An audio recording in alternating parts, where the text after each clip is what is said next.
గారు, అదేవిధంగా ప్రాథమిక పార్టీ అధ్యక్షులు, తర్వాత ఉద్యమ నాయకులు యోరిక రమేష్ గారు, అదేవిధంగా రామూర్తి గారు, నైమోదీ గారు మైనార్టీ అధ్యక్షులు, అందరికీ కూడా నా హృదయపూర్వక నమస్కారాలు. ప్రజాస్వామ్యంలో గెలుస్తాము ఓడతాము రెండు జరుగుతాయి.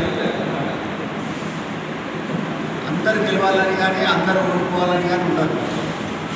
అదేవిధంగా ఇవాళ జీరోకు వచ్చిన తెలంగాణ రాష్ట్రంలో జీరోకు వచ్చిన 10 రాష్ట్రాలలో ఎన్డీఏ ప్రభుత్వం ఏర్పాటు చేసినప్పటికీ 10 రాష్ట్రాలలో జీరో, 13 రాష్ట్రాలలో ఇండియా కూటమి జీరో ఉన్నది. కాబట్టి ప్రజాస్వామ్యంలో ఓటమి గెలుపులు సహజంగా జరుగుతుంది.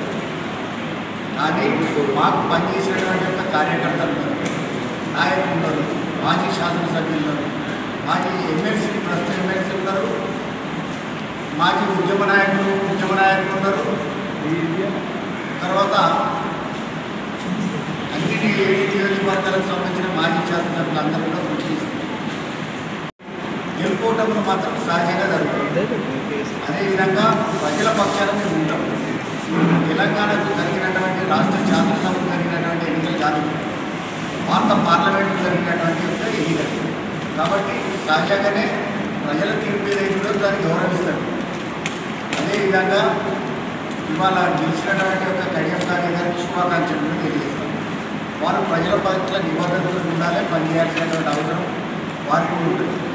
అట్లనే ఇవాళ మేము కూడా ప్రజల పక్షాన ఉండి పోరాటం చేయడానికి ప్రతిపక్షంలో కూర్చున్నప్పటికీ ఇక్కడ ఈ రాష్ట్రంలో ఈ ప్రజల పక్షంలో కూడా ప్రజాక్షేత్రంలో మేము ఉన్నాం కాబట్టి ప్రజాక్షేత్రంలో పనిచేస్తాం.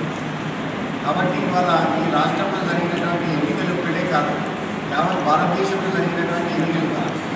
కాబట్టి ప్రజల తీర్పు ఎవరైనా గౌరవించాలి, మనం కూడా గౌరవించాల్సినటువంటి అవసరం.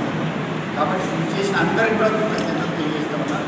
ముఖ్యంగా ఇక్కడ ఉండేటువంటి మాజీ శాసనసభ్యులు కానీ, ఎమ్మెల్సీలు కానీ, తర్వాత బండా ప్రకాష్ గారు, స్పీకర్ గారు, మండలికి సంబంధించిన స్పీకర్ గారు, అందరికీ కూడా నాకు నమస్కారాలు.